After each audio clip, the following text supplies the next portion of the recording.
Naramdaman mo na ba na parang sasabog ka na sa emosyon? Para kang isang sim na may pulang-pula at kumukurap na moodlet. Sobrang stress sa school o kaya may kaaway na kaibigan. Ang iyong emotional bar ay nasa critical level na. Isipin mo ang mga emosyon bilang energy.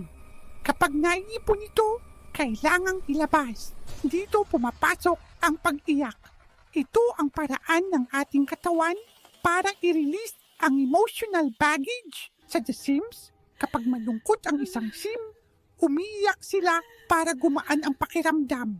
Habang umiiyak ang iyong sim, mapapansin mong unti-unting nagiging berde ang pulang stress moodlets. Ganun din sa totoong buhay. Ang luha ay naglalaman ng stress hormones. Sa pag-iyak, literal na inaalis mo ang stress sa iyong sistema.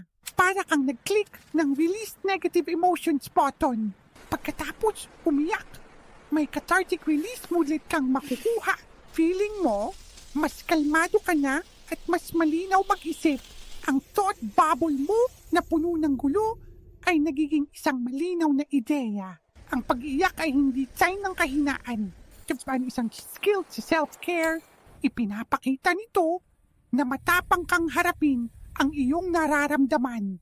Kaya sa susunod na mabigat ang iyong dibdib, huwag mong pigilan. Hayaan mong umagot ang iyong luha dahil ang pag-iyak ay isang healthy at powerful na paraan para alagaan ng sarili mo